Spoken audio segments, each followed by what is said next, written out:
Assalamualaikum warahmatullahi wabarakatuh and greetings to Dr. Haslinda and also my fellow friends. Today we are from the group TheBrainTrust going to present about Chapter 6, that is the Auditing System Development Lifecycle (SDLC) and also the business continuity. Without further ado, let me proceed to the first subtopic, that is 6.1, the overview of the SDLC. What is SDLC? SDLC is a system development lifecycle.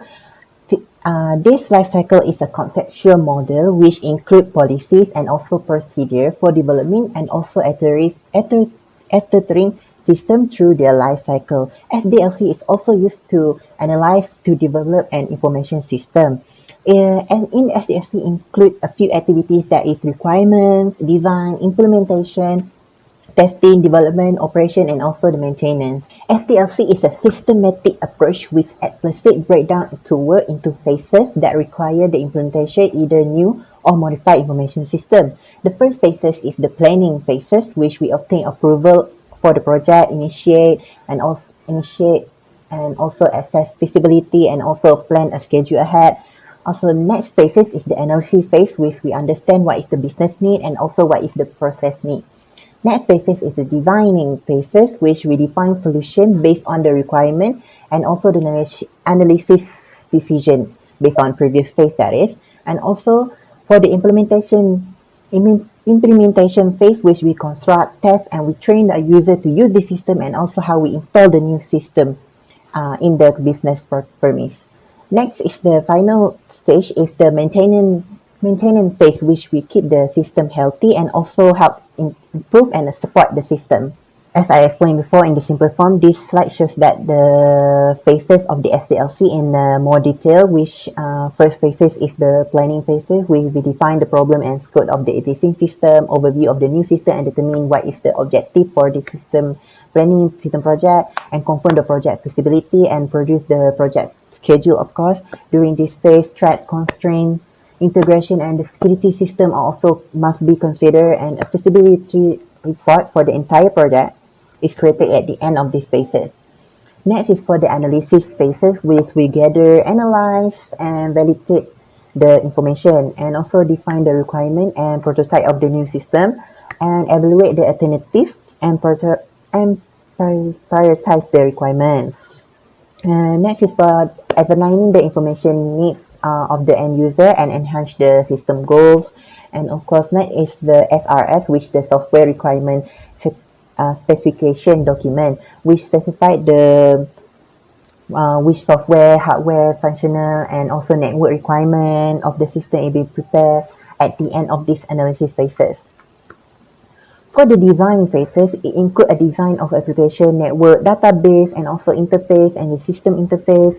It transforms the SRS document, which in the analysis phases, into a logical structure which contain detail of the complete set of specification that can be implemented in the programming languages. Also create a continuity, training, maintenance, and also operation plan. You also review the proposed design, ensure that the final design must meet the requirement contained in the SRS document. Finally, we prepare the design document which we have to use in the next phases, that is the implementation phases. The implementation is the design into source code through coding. Combine all the modules together into training environment and detect any defects or problems, constraints, or anything. And also we have to test the report, which constraint error, maybe have constraint error, and prepare to test plan that include the related tasks such as test case generation, testing criteria, and also resource allocation for testing. Integrate the information system into environment and of course finally install the system. For the last phases, which the maintenance and also support, it include all activities such as phone support, physical on-site support, and for the user that require once the system is already being installed, implement the changes that software might undo over the period, and implement a new requirement of the software to the customer location. Maintenance and support may be needed for a longer time for a larger system and a shorter time for a smaller system. Next is the auditor involvement in the SDLC. What do auditor involve in the system development lifecycle? A generalized system development lifecycle methodology viewed from the auditor perspective, which should encompass the following phases with the investigation, analysis, and the general design, detailed design, and also implementation, installation, and also review. This can be compared, as I already say in the previous phases, that is the analysis, development, testing, and also the implementation phases. What are the reasons for the auditor involvement in the system development? This is because of first is the economy, which means that do the system can bring economy benefits to the business and also bring the economy benefits to the business. Next is the continuity, which means that does the system can ensure that the company can last longer or the system can continue proceeding in a longer period. Next is the complexity, means that does the system can help simplify the complex works of the auditor. Next is a cost effectiveness, which means that if the company use the system, do it bring benefits to them. Next is of course auditability, means that can easily be audited the system to ensure of any risk involvement in the system. What is the auditor major contribution in the SDLC? First of all, of course, minimizing the degree of risk in the organization, as I explained before. Next is also is ensuring that all aspects of the project are fully documented in accordance of the organization policy. In the SDLC, an auditor role we can add two phases, which is the pre-implementation and also the post-implementation. The pre-implementation is where the monitor in analysis, design, development, and testing up to the implementation stage to ensure that the system is being developed in effective and according to the cost margin, and also check are being implemented with an effective pre-implementation audit issue are corrected before installation and handover, which is oftentimes time saving and also is cost effective. Next is for the post implementation. This is the IT audit that most organizations are familiar with, where the IT auditor will audit the IT system that they are being using. It also helps to review the system that they are using, what meant to do, and find out more and means to be perfect. I mean, we ensure that the system is well used and well supported the business, the organization. This is the auditor involvement in each phases that I already explained in the phases of SDLC. In the planning phases, auditor examine the system planning phase of SDLC, since a careful system helps to prevent unnecessary development costs, and also a careful system planning is a very cost-effective activity. And also usually in the planning phase, accountants are usually be often called to provide expertise in evaluating the feasibility of the project during these planning phases. Next is for the analysis phases. Analysis phases is where they also call upon the accountant to ensure that the system is follow the accounting standard, follow the internal control standard, also requirement of the audit trail, and also for the providing of external reporting, and also make sure that the system is follow the double entry system. Next is for the designing phase. Of course, this designing phase most importantly, because IT audit also have to know how the system is being designed for easily for them to auditing. And in this, as we all know, that designing phase is a conceptual system which able to enhance the double entry rules, and the system is being professional and responsible for physical. We ensure that the professional in charge for the physical system, and also make sure of the current system weak point is being eliminated, and also pursuing the system strength. Also, we ensure that the accounting consideration are being conceptualized in this system to ensure that the organization to not exposed to any potential losses, and also the audit ability. As I say, the audit ability depends on the part of the design characteristic, right? So next is for the implementation phases with the accountant. We have to ensure that the accountant implement a newly designed system, and also we have to conduct a follow-up studies based to ensure that the system is being to know what is the system produce, and so on, and also require resource for the new system, and also involved in the training of the user to use the system, and also company and also ensure that the company conduct a follow-up studies on the ongoing basis in order to determine whether the new system is successfully, and of course to identify any new problem that being faced by the system. That's all for me. Next, I proceed pass to my friend to proceed to the next subtopic. Thank you.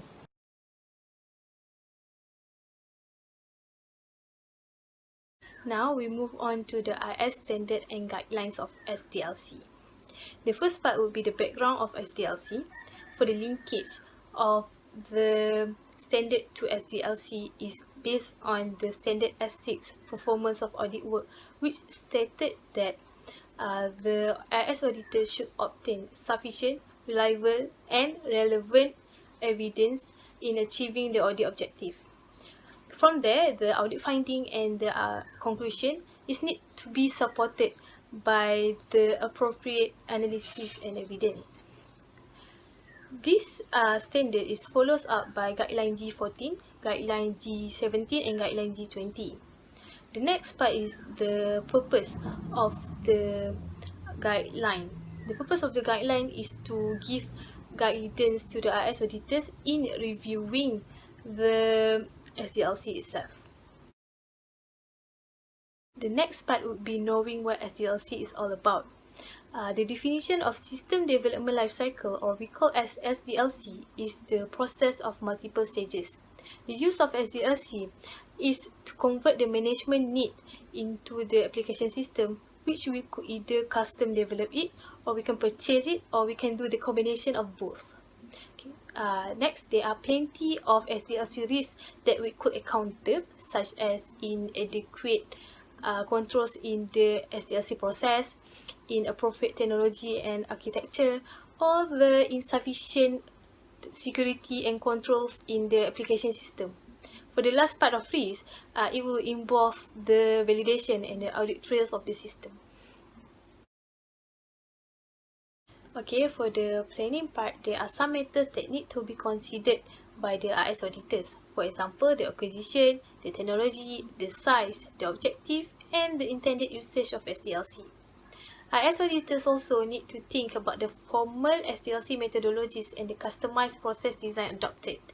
They also need to think or to consider about the other risk assessment that is done by the IS auditors itself or by the other personnel such as IT departments. In addition, we also have terms of reference that need to be followed in order to plan or in the planning of SDLC. Some of them would be the objective of the review, the scope of the review based on the SDLC stages, and the type of the review that would be done by the IS auditors. For the type of the review, there are three choices, which is first the pre-implementation review, second the parallel review, and third the post-implementation review, which each of them have their own parts to be reviewed. I will explain more about the type of the review in the next slide. The next guideline is competence. This is based on the skills and knowledge possessed by the IS auditors. First, when reviewing the SDLC, the IS auditors involved need to have the requisite skills and experience so that the review process will be in efficient and effective manner. Second, when assessing the specific SDLC methodologies and tools, the IS auditor need to possess the appropriate or sufficient knowledge or experience of those related methodologies and tools. Lastly, the IS auditor should also possess the adequate knowledge and experience about the development methodologies and tools. There are some example of development methodologies such as the waterfall development, CASE, and many more. We move on to independence, which is the fifth guideline in SDLC. It stated that the IS auditors need to be independent when acquiring and implementing the SDLC application system. This is to abide with the guideline G70, which provide the guidance about the effect of non-audit roles to the IS auditors' independence. The sixth guideline would be performance, where the IS auditors need to carry out the type of review that is agreed upon in the previous terms of reference with the management. The first choice would be the IS auditor could do the pre-implementation review, where they need to study about the SDLC model, their potential risks, and the need to provide the risk mitigation recommendation to the management. The second choice is the parallel or the concurrent review. In this type, the IS auditor needs to review the SDLC stages while it is still happening, highlighting the issues or risks, and provides the risk mitigation recommendation to the management.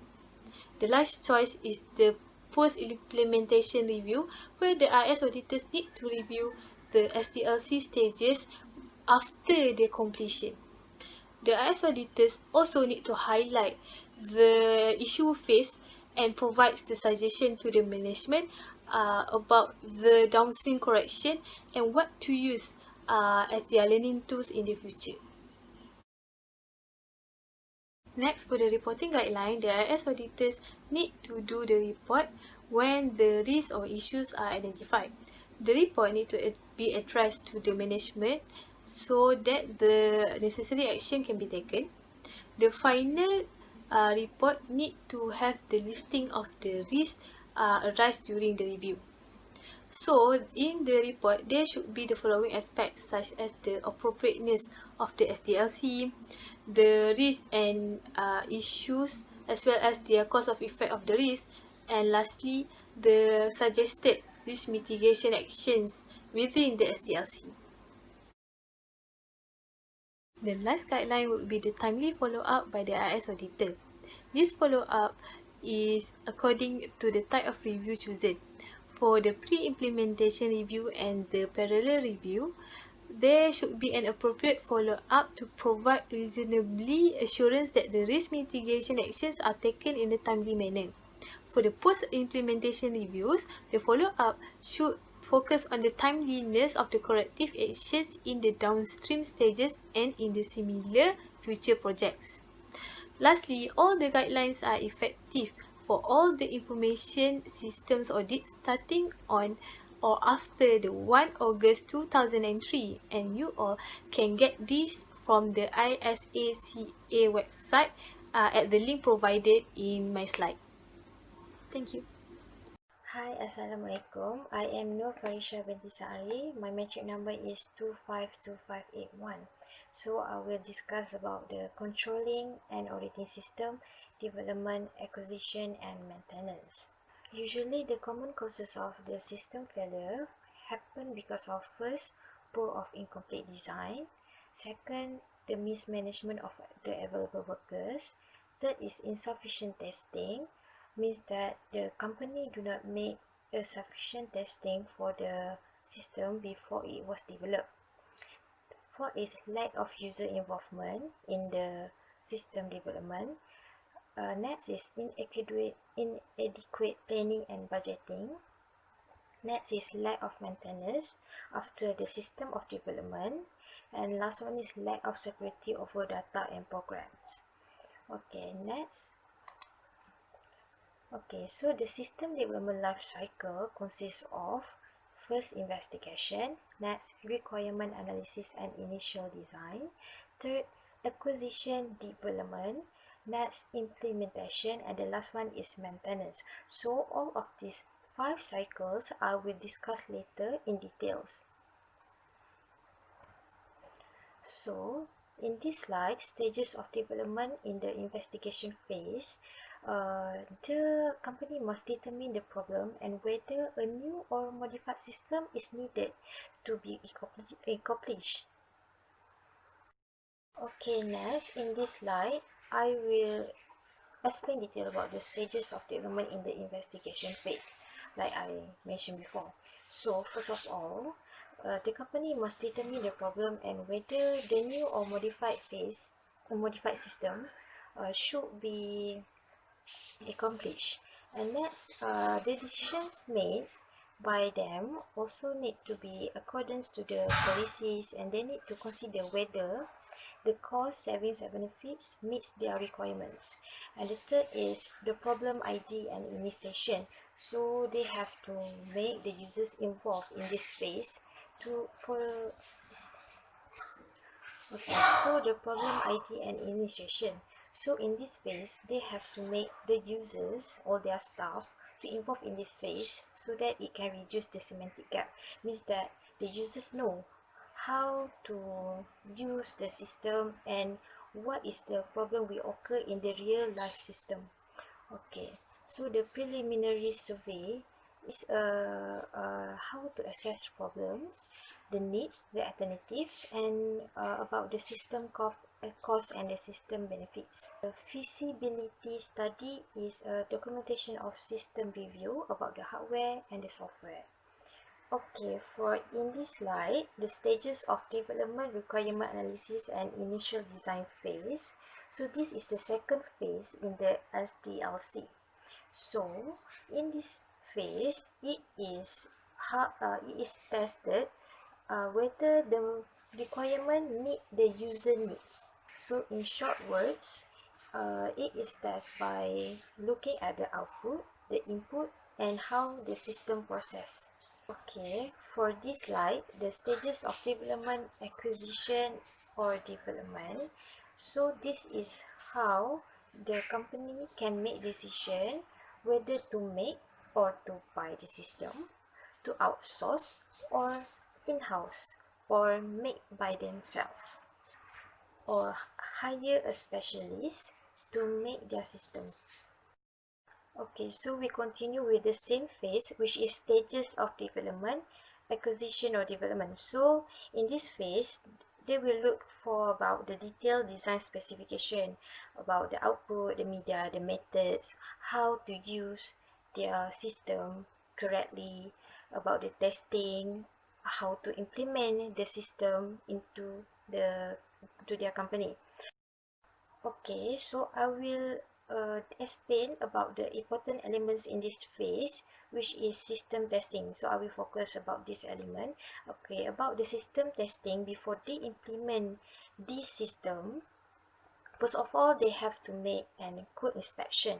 Second is pilot testing, and third is parallel testing. Okay, so parallel testing means that about the data process under the new and old system, means that they have to test whether the old system and the new system meet the requirements.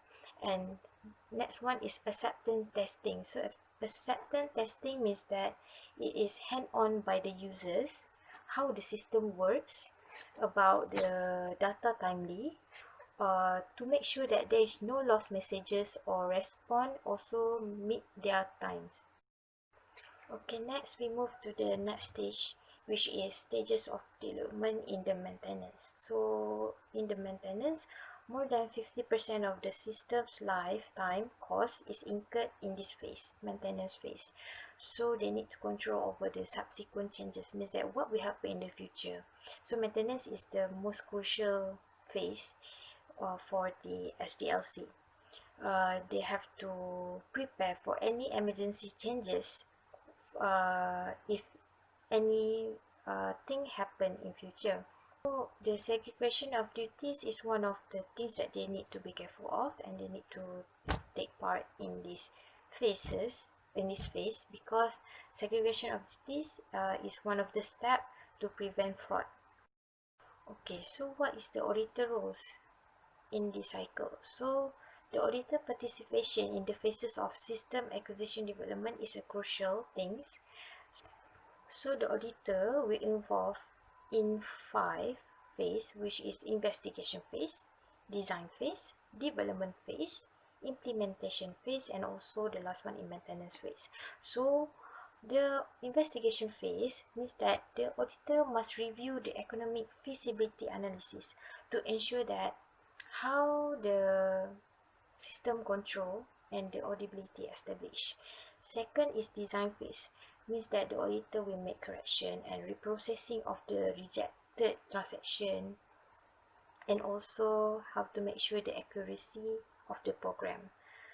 And the next one is development phase. So development phase means that the auditor will review about the progress reports. Next, implementation. The auditor will review about the pre-implementation and also monitor the conversion procedures. And so the next is maintenance, the last one. The auditor will participate in this phase to make sure that there is an adequacy of program change controls. So what is the role of auditor in assessing of internal control? So first of all, role of auditor is to help everyone to understand the importance of the internal control in the SDLC. So next is look at compliance with the procedures. Next, assess effectiveness. So means that auditor must assess the effectiveness of the system, how the system affect, how far the system can help the company. Next is database administration controls. Next, assess security, and the last one is make sure adequate audit trails. Okay, so next, what is the role of auditor in the post-implementation reviews? So first of all, the auditor will compare the system performance with the objective.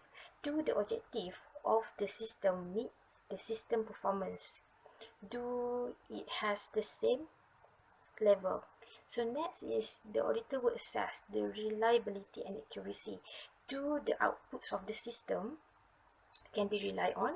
Also, do they accurate and meets the user needs? Next is verify compliance with application controls. And next one is assess applicability and usefulness of information. Do the information from the system, output of the system, can be used for the users? For my part, I will explain about disaster recovery and business continuity.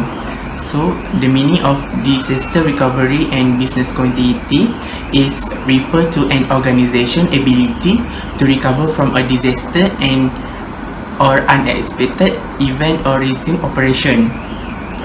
Organization often have a plan in place, usually referred to as a disaster recovery or business continuity plan that outline how a recovery will be accomplished. So, disaster recovery and business continuity is the same, but for your information, disaster recovery cover international technology, while business continuity plan cover the entire organization. The aim of disaster recovery and business continuity is to enable business to continue offering critical service in the event of a disruption. Second is to survive a disastrous interruption of their information system.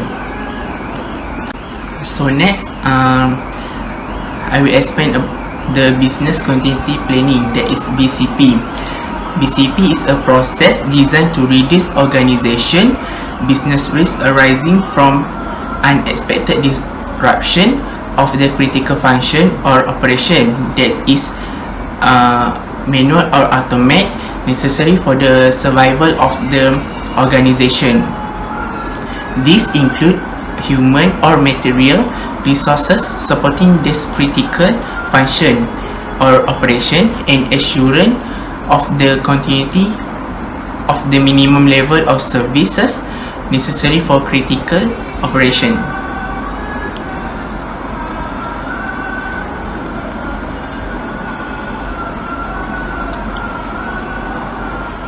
So the first step for the BCP is generally a risk assessment that assists in finding the most important process that support the business. The business continuity plan focus on the ability of this process, given that the purpose of I mentioned above, that is enable a business to continue operations should any kind of disturbance arise.